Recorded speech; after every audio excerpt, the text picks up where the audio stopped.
Welcome to the stunningly beautiful town of Nice in the south of France, where Philip and I are about to delve into the old town on a foodie adventure. Although I've never been to the town of Nice before, unbelievably, I think I might have landed in an airport here at some point and just driven out, but I have never actually been into Nice. I do love the Niçoise food, and I do know that very well. My family are from the south of France, and they make a lot of these regional specialities. This is the home of pissaladière and also of socca, and I'm hoping to try both of those later. Julia Child actually lived in Old Nice, where we are now, and she was struck by the difference between the food in the north of France, which is where she fell in love with French food, and the food down here, how the markets were laden with different produce, and how the food was that tradition of cucina povera that comes from Italy, the idea of using very simple, inexpensive ingredients to make something absolutely delicious. I'm in love with this city. It is official. We're going towards a Nice institution for socca. Socca is a type of chickpea pizza in a way. It's a big flat disc made with chickpea flour, water, olive oil, salt and pepper. That's it. So it really is very inexpensive food, and it comes from a time when the people here needed to fill up on a cheap protein when meat was very expensive. We're walking past all these gorgeous food shops. It's the Epiphany cakes getting ready for the 6th of January. It's to celebrate the 3 kings arriving in Bethlehem. And as with most celebrations in France, it is celebrated with special food. In this case, the galette des rois, the Epiphany cake. It has an almond paste inside a puff pastry, and inside it is hidden a little fève. That's a tiny porcelain figure, and in France you get them in absolutely every shape and size. I've seen Smurf ones, I've seen nativity ones, I've seen little furniture ones. They're adorable, and a lot of people in France collect them. And there is what they're called beans, or fève, is because there used to be actual beans inside. Originally it was a bean, and now porcelain. Which is obviously better in every way except for your teeth if you accidentally bite into it. But I guess it keeps the dentists of France very happy. No! We have found the restaurant. It's closed until Epiphany, actually. That's slightly ironic, as we were just talking about Epiphany. Well, I am refusing to leave Nice until I've tasted socca, so we're going to have to try and find some somewhere else. We haven't let this setback stop us. We're back on the road and moving at a great pace towards another soccer institution. Actually, I'm quite glad it was closed, because it's giving us the reason to go through all of the streets of the old town. It's perfection. Even the clothes on the clothesline are perfection. It's as though someone's put them there as a set design prop.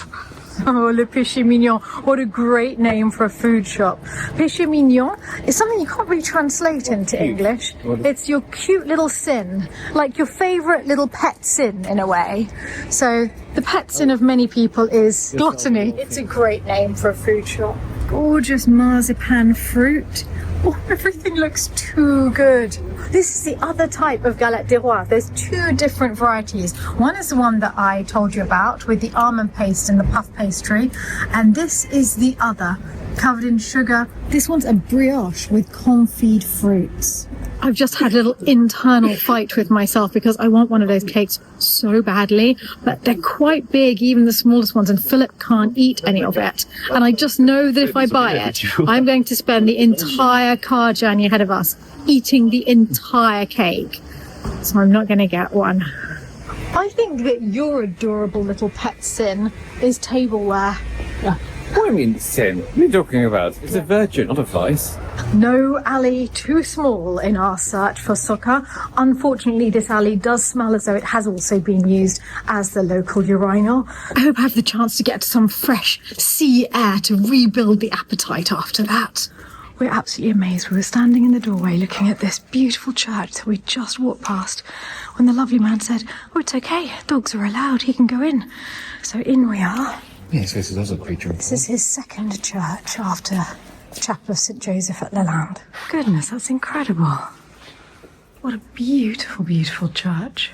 We've just bought 2 candles because it does help to support these churches and the upkeep of them, which must be absolutely huge. Look at the ceiling. Ever decreasing congregations. Look at the ceiling as well. There's massive leak on the left. Oh gosh, yes. Well, we need to choose where we're going to put our candles. Philip's put his in front of the side chapel of the Sacred Heart of Jesus. And I've come back here to put mine in front of St. Anthony of Padua. Because it's so beautiful. I've never seen a scene like that put into the corner of the church. Even a little bit of decorated wall behind him and some panelling. Extraordinarily, even though we are on our way to food, Philip has decided he needs an ice cream. Coconut, chocolate and passion fruit. Parfait, merci beaucoup. Merci. It was very bad of him.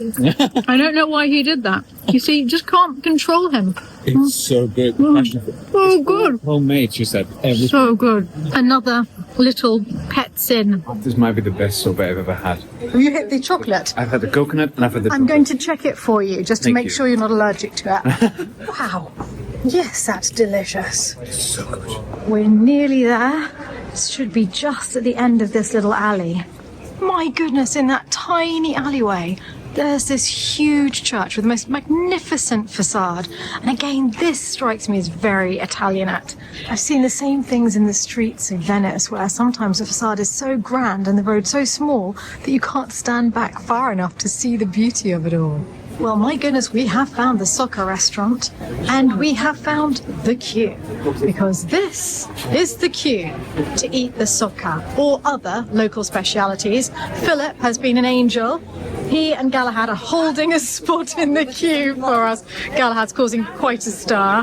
Socca is made in a wood-fired oven. Look at that. I can't tell you how lovely it is on a cool, wintry day to see that fire. Oh my goodness, this is looking ridiculously good. I'm so hungry. We're here for the socca. As you can see, they also have pis saladière, and I will tell you more about that later today because I have some of that with me actually. And pan bagna is a bread bun cut in half and the ingredients of a salade niçoise put inside and then wrapped up and allowed to sit with all that olive oil so it really soaks through it. Torcia is a local type of omelette. It's an omelette made with local seasonal greens. I'm excited to see tourte de blette here. That's a charred tart and it's usually with raisins and with pine nuts, both sweet and savoury. Philip, you've got to try this. I just tried. It's one of the most delicious things I've ever tried. And you don't even like chickpeas? No, I don't even like chickpeas. This is crazily good. There's other things in there, but there's It not. tastes almost a bit anchovy, almost as though the oil might have been a bit anchovy-ish. We queued for well over half an hour and I can honestly say it was worth it. It's really salty. As I said, there's like a sudden anchovy hint to it. I don't know why. And it's crispy, yet almost creamy on the inside. I don't know, it's out of this world good. Philip is going to visit this beautiful palace. It's right in the heart of the old town, built in 1672. It's the Palais Lascaris. He's run up the stairs because they don't allow dogs. So I'm waiting here with Galahad and then we'll swap and I'll take you with me. Whilst Philip is visiting, I thought I should try some more local food. So I bought farci niçois, tiny little stuffed vegetables. Let's try. Oh my goodness, this is the taste of my grandmother's stuffed tomatoes. She always made them for me when I came to visit her in the south of France because she knew they were my favourite. It's so fresh, it's just delicious. How did you find it? It was lovely. It's very small. I mean, the rooms are big, but Yes. it's only the piano nobile that's open, and like the half level, like in the mezzanine, they've got amazing pieces. It feels like you're walking through a Venetian or Italian sort of Baroque. But it was Italian. If you think about it, this was an makes Italian sense. palazzo. It's really quite cool. I think you'll love it. Okay, I'm going to go now. By the way, the food I had whilst I wasn't with you was also delicious. Very good. This is the coat of arms of the Ventimiglia Lascaris family, and they owned it up until the Revolution. It was sold in the early 19th century, fell into complete disrepair until the town of Nice bought it in the mid-1940s and turned it into a museum. It's built around two tiny courtyards. There's Philip and Galahad showing us how to relax in one of those courtyards. And the magnificent stairs wind their way around those two tiny courtyards. So, yep, the other one's just down here. They really are tiny.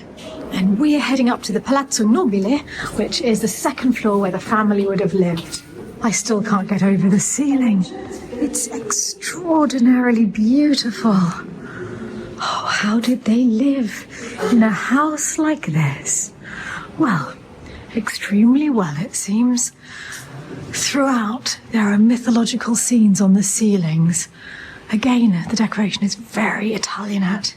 Wow, the sofa is from Venice. It's extraordinary. Okay, it was 100% worth the wait.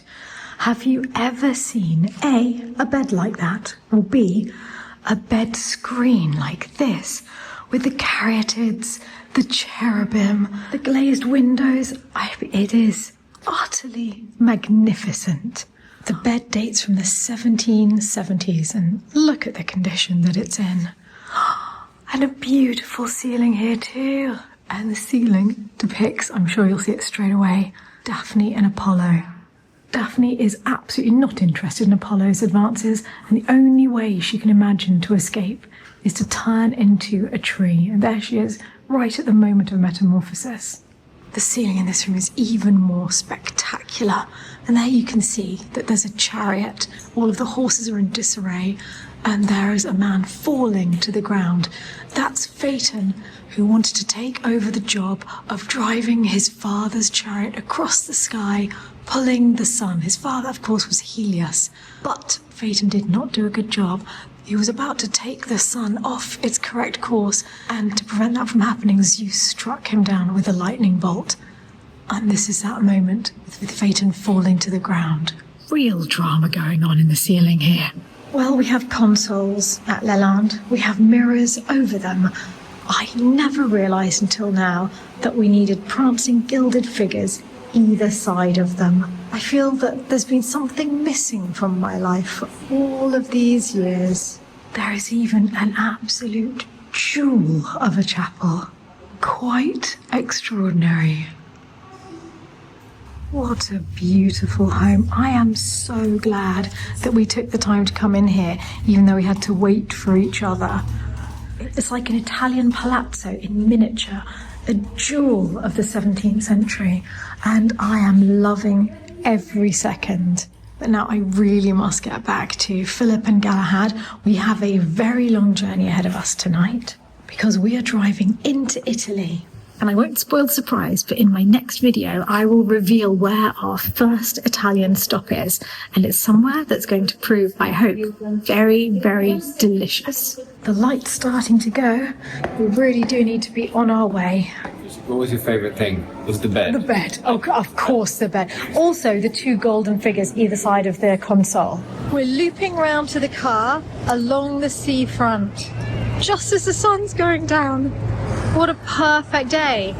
Bear in mind, this was just a... Oh, you didn't. Oh, no, the agony. There I was. Philosophical musings about how beautiful it was, how we've turned what is actually just a road trip into a destination at each stop. Which I love. Yeah, it's been beautiful. But no, you had to bring it down with the pun.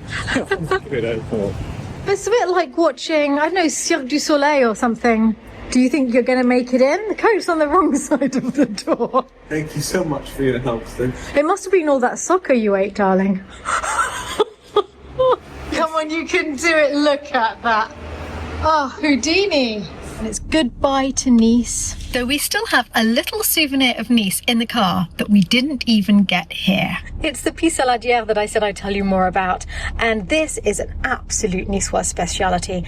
It's like a pizza, but don't call it a pizza when you're here. It's called pizza saladière. It's made with caramelized onions, anchovies, and black olives. And again, it's that cucina povera, turning inexpensive local ingredients into pure gold. And this is delicious. And we have this in the car because my uncle made it. We had a big family reunion whilst I was at my aunt's, and he made this wonderful pizza saladière for us all. And I'm sure that there isn't a single version of it in Nice that could be better. So, armed with yet more delicious food in a car laden with tablecloths, fit for a prince, we're going to carry on the adventure. And in the next video, you'll see where it is that we're heading to. Until then, bon appétit from Nice.